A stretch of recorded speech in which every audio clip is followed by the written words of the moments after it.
नमस्कार, न्यूज 18 राजस्थान पर आप सभी का स्वागत। मैं हूं आपके साथ हेमंत कुमार। चलिए खबर की शुरुआत इस वक्त की बड़ी खबर के साथ। आज कांग्रेस कार्य समिति की अहम बैठक है। आपको बता दें कि 5 राज्यों में करारी हार को लेकर के सीडब्ल्यूसी की बैठक में मंथन होगा।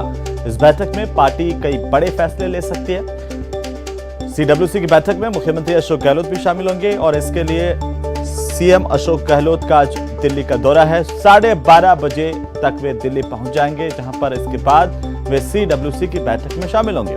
छत्तीसगढ़ के मुख्यमंत्री भूपेश बघेल भी इस बैठक में शामिल होंगे। माना यह जा रहा है कि 5 राज्यों के चुनावी नतीजों के बाद पहली बार हो रही सीडब्ल्यूसी की बैठक में कई अहम फैसले पार्टी कर सकती है। फिलहाल कांग्रेस के भीतर मंथन का दौर है। सीडब्ल्यूसी की बैठक में मंथन किया जाएगा, विचार किया जाएगा कि आगे आने वाले दिनों में पार्टी किस तरीके से आगे बढ़े। जो लगातार एक के बाद एक हार पार्टी की हुई है, उससे कैसे निजात पाई जा सकती है। मुख्यमंत्री अशोक गहलोत इस सीडब्ल्यूसी की बैठक में शामिल होंगे। साथ ही हम आपको बता दें कि छत्तीसगढ़ के मुख्यमंत्री भूपेश बघेल भी बैठक में शामिल होंगे।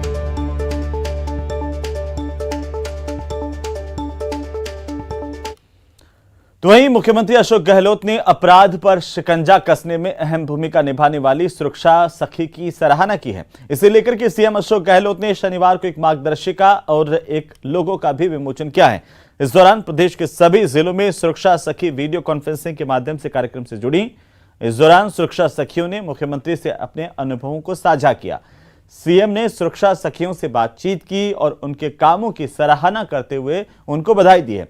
साथ ही अलवर पुलिस अधीक्षक तेजस्विनी गौतम ने कहा है कि प्रदेश में सबसे पहले सुरक्षा सखियां अलवर में तैनात की गई हैं, जिससे पुलिस को खासी मदद मिली है और इसे देखते हुए सभी जिलों में सुरक्षा सखी लगाई गई हैं, जो महिला और बच्चों के साथ होने वाले अपराधों पर शिकंजा कसने में अपनी अहम भूमिका निभा रही है।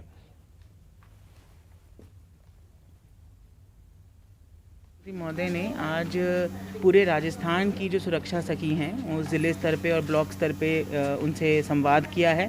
साथ ही साथ एक मार्गदर्शिका और उसके लोगों का विमोचन भी किया है और उन्होंने खुशी जताई है कि जिस तरीके से महिला और बच्चों के विरुद्ध होने वाले अपराधों के लिए सुरक्षा सखी पूरे राजस्थान में काम कर रही हैं, उसका उन्होंने बधाई दी है और कहा है कि ज़्यादा से ज़्यादा लोग और जुड़ें इस अभियान में। और अलवर से जो ये मुहिम स्टार्ट हुई थी वो पूरे राजस्थान भर में आज है और अलवर की जितनी भी सुरक्षा सखी हैं वो बहुत अच्छा काम कर रही हैं। तो वहीं अलवर जिले के बांसुर में राजकीय उच्च माध्यमिक विद्यालय चतरपुरा में वार्षिकोत्सव का आयोजन किया गया। इस मौके पर मुख्य अतिथि उद्योग मंत्री शकुंतला रावत का जोरदार स्वागत किया गया। मंत्री शकुंतला रावत को चांदी का मुकुट और 51 किलो की फूलों की माला पहनाई गई।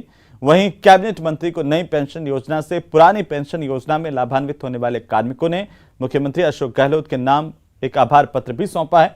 कार्यक्रम के दौरान छात्रों ने मनमोहक सांस्कृतिक प्रस्तुतियां भी दी हैं और साथ ही प्रतिभाशाली विद्यार्थियों, भामाशाहों और पूर्व विद्यार्थियों को यहां पर सम्मानित किया गया। इस मौके पर विद्यालय की व्यवस्थाओं को देख करके मंत्री शकुंतला रावत ने कहा कि अन्य विद्यालयों को भी इससे प्रेरणा लेनी चाहिए।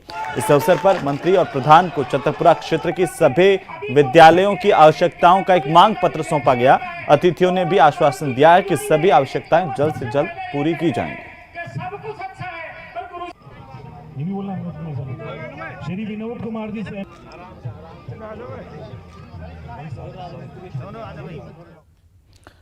तो वहीं पोखरण के नोख थाना इलाके में सेना के बंकर चोरी होने की घटनाएं सामने आ रही हैं। ग्रामीणों से जानकारी मिल रही है कि बीती रात को क्षेत्र से एक जगह से बंकर को चोरी कर लिया गया। इससे पहले जनवरी के महीने में भी बंकर की चोरी की घटनाएं घटी थी। चोरी की इस वारदात से ग्रामीण काफी नाराज हैं। ग्रामीणों का यह कहना है कि सेना के युद्धाभ्यास के लिए करीब 15 किलोमीटर के में लोहे के बंकर रखे हुए हैं, लेकिन चोरी की वारदात लगातार बढ़ रही है। इस मामले की पहले भी पुलिस को शिकायत दी जा चुकी है, लेकिन पुलिस ने कोई कार्रवाई अभी तक नहीं की है। के पास बनाए गए आर्मी के युद्धाभ्यास के लिए लोहे के बंकर बनाए हुए हैं। काफी 15 किलोमीटर के दायरे में आर्मी के जो बंकर बनाए हुए हैं उस पर अभी चोरों की नजर है और इस 2 महीनों में आर्मी के बंकरों की 2 बार चोरी हो चुकी है और इससे पहले पिछले साल भी बहुत भारी चोरी हुई थी जिसकी बरामद भी हो चुकी है और ग्रामीण क्षेत्र में इस चीज में रोष भी व्याप्त है। पुलिस को भी सूचना दी गई है और थानाधिकारी को भी सूचना आर्मी द्वारा दी गई है। और इसी बीच इसी खबर पर ज्यादा जानकारी के साथ हमारे सहयोगी सावलदान फोन लाइन पर जुड़ चुके हैं। सावलदान, आखिरकार ये पूरा मामला क्या है? कौन ऐसे चोर हैं जो आर्मी के बंकर्स को चुरा रहे हैं और इस पूरे मामले को लेकर के अभी तक कोई कार्रवाई होती हुई नजर नहीं आई है? देखिए अमन, साफ तौर से देखा जाए तो नोक थाना क्षेत्र के पास ही सेना के बंकरों को चोरने का सिलसिला जारी और तीसरी बार चोरों ने घटना को अंजाम दिया है। ग्रामीणों में भारी आक्रोश का माहौल है और लगातार वो पुलिस से गिरफ्तार करने की मांग कर रहे हैं।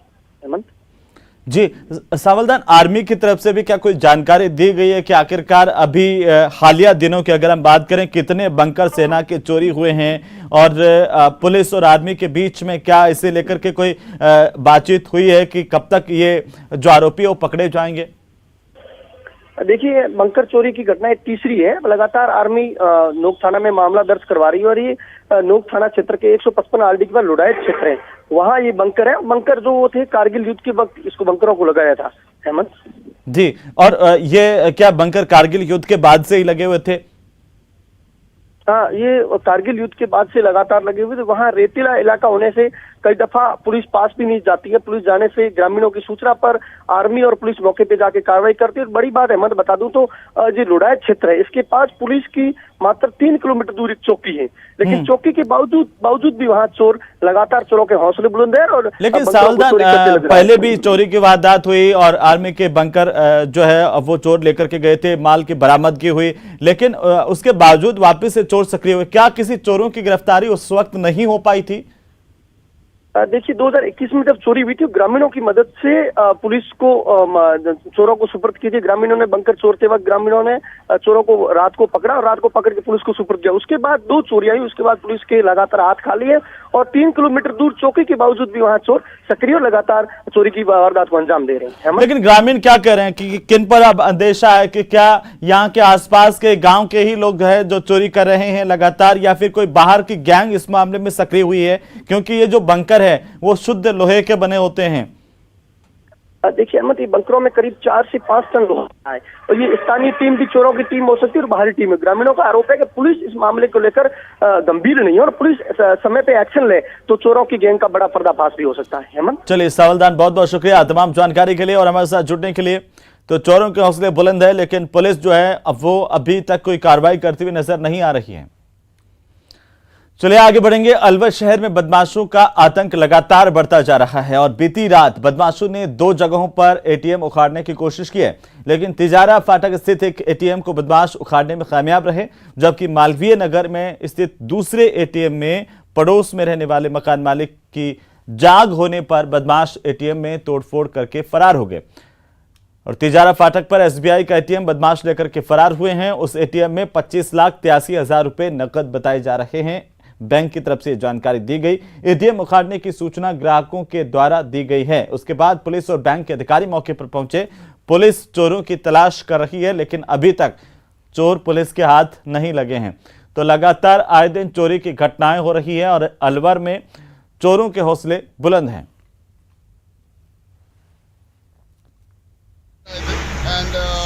इस वाले एटीएम का ताला तोड़ने की कोशिश कर रहे थे, जिससे कि वो अंदर का कैबिनेट लेके जा सके। और हम लोग क्योंकि ऊपर रहते हैं तो ये हमारे नीचे ही किराए पे दे रखा है, तो हम लोगों को उन्होंने अंदर से बंद किया और ये रात के 2-3 बजे की बात है। तो हमारे परिवार में से जो हमारी औरतें हैं वो रात में उठी, उनको आवाज़ आई और उन्होंने हम सबको बुलाया। तो हम सब लोग बालकनी से बैठ के बस उनको आवाज़ दे के भगा रहे थे और कुछ नहीं कर सकते थे, क्योंकि ना तो यहाँ पे पीसीओ वैन थी घूम रही थी। उस टाइम पर अगर पीसीओ वैन घूम रही होती तो मच बेटर होता। 500 कैश था, 25,83,000 रुपये थे टोटल, और अज्ञात व्यक्ति आए और इसको उखाड़ कर ले गए। कब की बात है? सूचना पुलिस को दे दी क्या? सूचना पुलिस को अभी दी नहीं है, मैं थाने जा रहा हूँ। तो वहीं उदयपुर के गोगोंदा थाना पुलिस ने बड़ी कार्रवाई की है और पानी की मोटर चुराने के आरोप में 4 चोरों को गिरफ्तार किया है।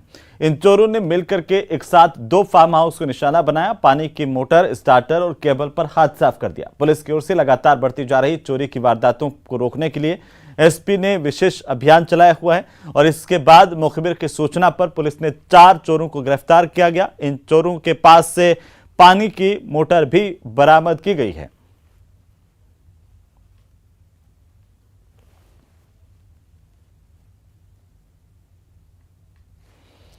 तो चलिए आगे बढ़ेंगे। कोटा की खातौली थाना पुलिस ने बड़ी कार्रवाई की है। आपको बता दें कि शादी का ढोंग रचाकर रुपए और जेवरात हड़पने वाले गिरोह का भंडाफोड़ पुलिस ने किया है।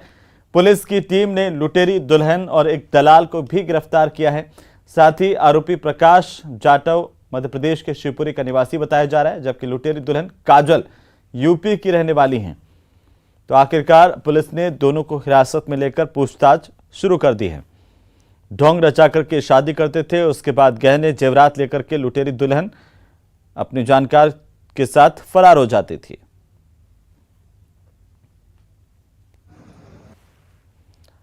वहीं उदयपुर के गोवर्धन विलास पुलिस ने बड़ी कार्रवाई करते हुए राजमार्गों पर ट्रकों से चोरी करने के आरोप में अंतर्राज्यीय चरखा गैंग के 3 शातिर चोरों को गिरफ्तार करने में सफलता हासिल की है। हाल ही में इस गैंग ने थाना क्षेत्र में बलीचा हाईवे पर देर रात को सड़क के किनारे खड़े एक माल से भरे हुए ट्रक से बड़ी मात्रा में माल चोरी किया, जिसके बाद ट्रक मालिक ने पुलिस को सूचना दी थी। उसके बाद पुलिस ने टीम गठित की और मुखबिर की सूचना पर यह कार्रवाई की गई। 3 चोरों की गिरफ्तारी की गई है। जानकारी के मुताबिक ये चोर जब कोई भी ट्रक चालक अपने ट्रक को साइड में लगा करके सो जाता था, उसके बाद ट्रक में चोरी की कार्रवाई करते थे, वारदात को अंजाम देते थे और उसके बाद सामान लेकर फरार हो जाते थे। हाईवे पर कई ट्रक चालकों के साथ इस तरह की घटनाएं हुई तो पुलिस ने इन्हें सीरियसली लिया और अब इस पूरी गैंग का भंडाफोड़ पुलिस ने किया है।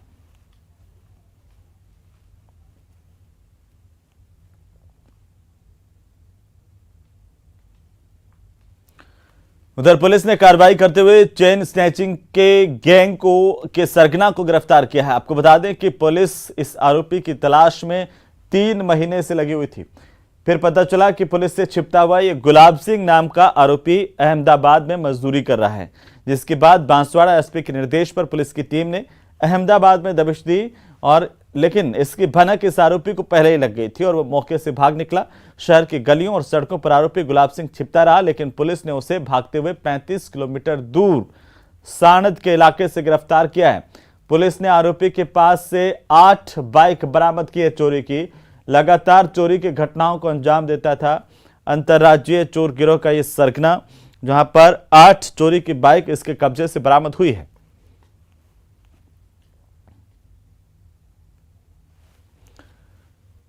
तो वहीं कोटा का बहुचर्चित 15 साल की स्कूली छात्रा की हत्या के मामले को लेकर के मात्र 2 दिन में चालान पेश किया जा सकता है और इस मामले में करीब 500 से ज्यादा पेज का चालान पुलिस की ओर से तैयार किया जा चुका है। हत्या की वारदात के मामले में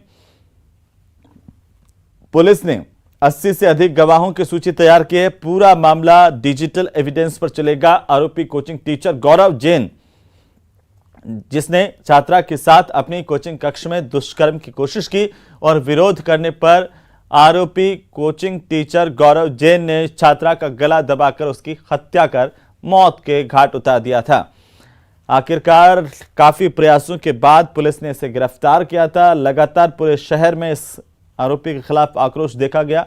अब पुलिस कड़ी कार्रवाई कर रही है। उधर दौसा जिले के मंडावली थाना इलाके में बीती रात भीषण सड़क हादसा हुआ है।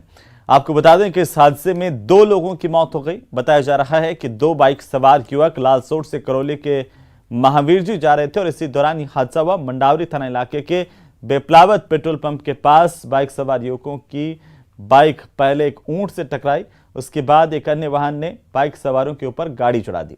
इस हादसे में बाइक सवार राजेश और संजय की मौत होने की खबर है। परिजनों को बुलवाकर शव का पोस्टमार्टम करवाया गया और शव परिजनों को सुपुर्द किए गए।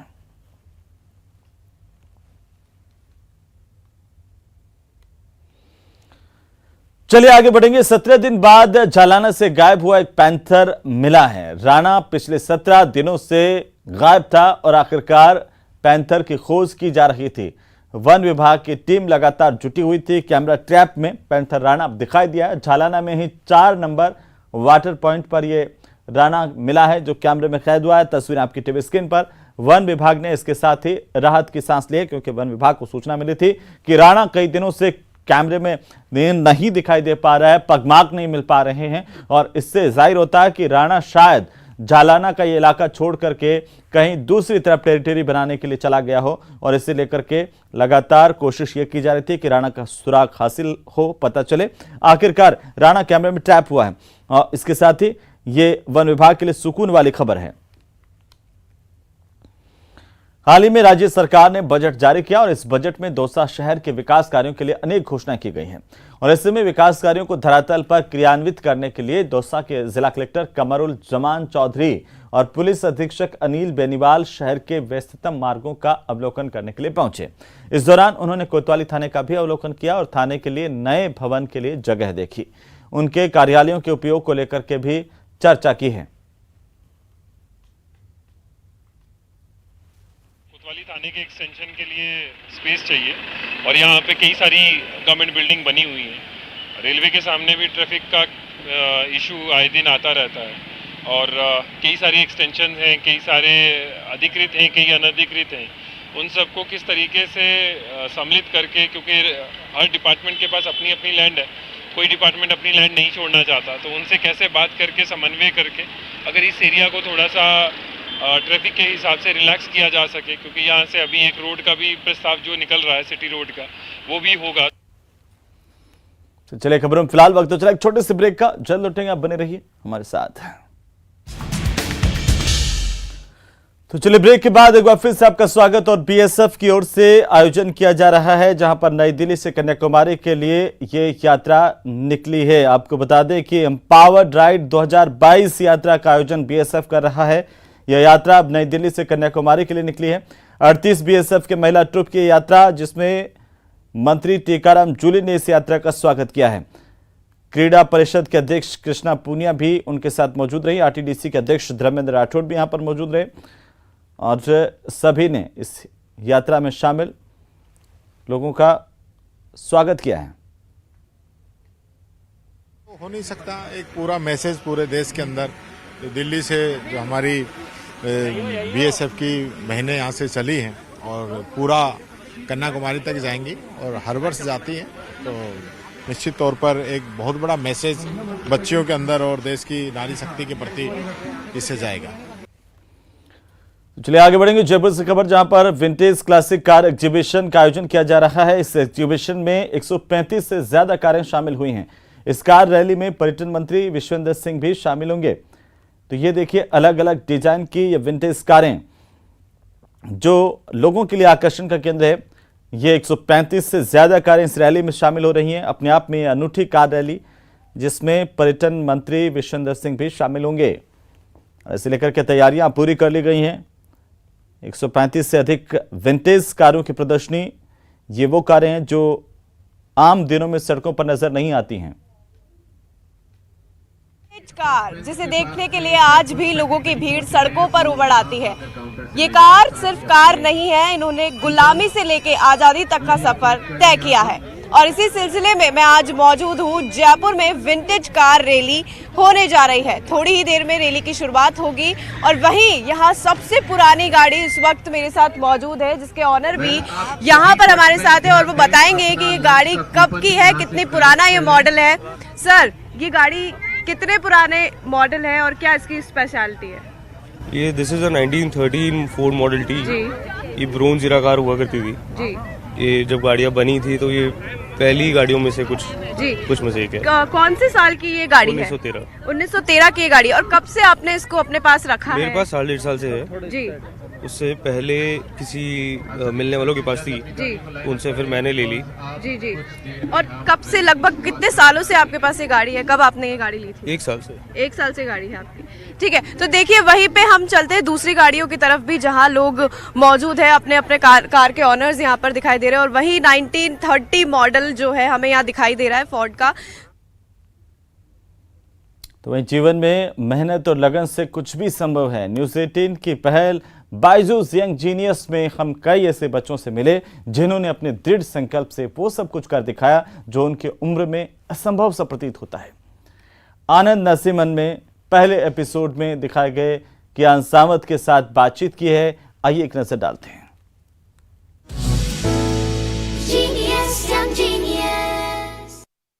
बायजूस यंग जीनियस सीजन 2 में हुनर का लेवल बढ़ गया।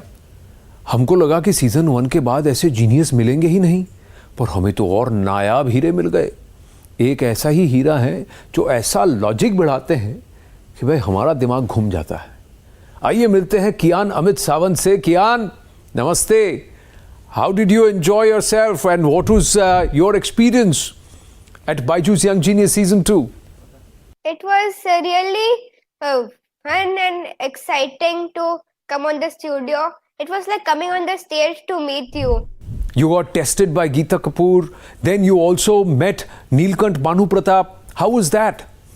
I was really happy to meet Geeta ma'am. She was very sweet and humble, and I was really happy to meet Sir Bhanu Pratap, who was the world's fastest human calculator. Did you like the questions he asked you? Yeah, of course I did. They were very tough and challenging, and I was very happy to answer all of them correctly. Okay, tell me something. Did you tell your friends that you've been part of Byju's Young Genius Season 2? Yeah, I told them about that I came on TV, and they were very surprised and happy for me, and they all wished me their congratulations. Fantastic. It's such a pleasure to speak with you again, Kian. Thank you so much. Wish you all the very, very best. Okay, thanks. Genius, young genius. तो चलिए इसी के साथ ही मेरे साथ इस bulletin में फिलहाल इतना ही। नमस्कार, आप देखते रहिए न्यूज़ 18 राजस्थान।